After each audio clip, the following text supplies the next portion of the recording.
Shalom. Rabbi's Reflection for Wednesday, March 26, 2025. Shalom. Psalm 26, verse 6, part 10. I will wash my hands in innocence, so I can walk around your altar, Adonai. There's no mention of the cross per se in the Hebrew Scriptures, although the allusion is there by mentioning death on a tree in the Torah, Deuteronomy 21:22. The cross is specifically mentioned in the New Testament almost 30 times, and crucifixion, which takes place on a cross, another 47 times. What is the cross anyway? It's the place and method of total commitment, total surrender, and total sacrifice. It is where we go to die to the flesh, and more specifically, die to self spiritually. Surrendering in obedience to God our Father. In that way, the cross is where we enter into life everlasting. Quoting Luke 9:23, then Yeshua was saying to everyone, if anyone wants to follow me, he must deny himself, take up his cross every day, and follow me. In the Hebrew Scriptures, we don't have mention of a cross, but we do have mention of an altar.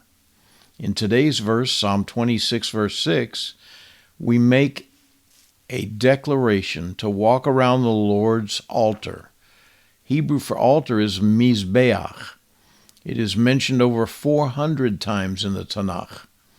However, there is a permanent problem with the use of animals for atonement. For a full understanding, please read Hebrews, the 10th chapter. Hebrews 10, verse 4, for it is impossible for the blood of bulls and goats to take away sins. To compound the problem, the Aaronic priesthood has ended. Again, please read Hebrews 10, the whole chapter. Where is the blood today? Our sages, the renowned rabbis of antiquity, wrote the Siddur, the Jewish prayer book, to be a sacrifice of praise unto the Lord. The prayers are intentionally modeled after the Aaronic priesthood. Still, atonement requires that blood be shed. The Messianic rabbi who wrote Hebrews says as much in his build-up to chapter 10. In Hebrews 9, verse 22, and nearly everything is purified in blood according to the Torah, and apart from the shedding of blood, there's no forgiveness. Did the New Testament create this out of thin air? Not quite. Here's what the Torah has to say, Leviticus 17:11. For the life of the creature is in the blood, and I have given it to you on the altar to make atonement for your lives. For it is the blood that makes atonement because of the life. God's act of creation is not a start and stop. It's not a do this and then not do that. It's an establishment of order so that what God does and creates keeps on being done and functioning according to his created order. If you doubt me, just look up Isaiah 40, verse 26. Lift up your eyes on high and see. Who created these? The one who brings out their host by number, the one who calls them all by name.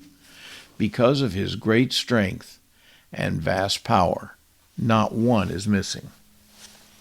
Therefore, Yeshua's once-for-all-time sacrifice on Calvary is the means by which we come to the cross. Or as we say in today's verse, walk around the altar. The term walk in Judaism, holech in Hebrew, is euphemistic for how we live our lives. How can we hope to fulfill the command and walk before me blameless?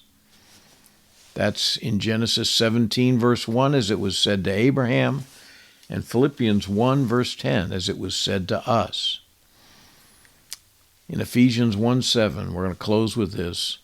In him we have redemption through his blood, the removal of trespasses, in keeping with the richness of his grace. Shalom, shalom.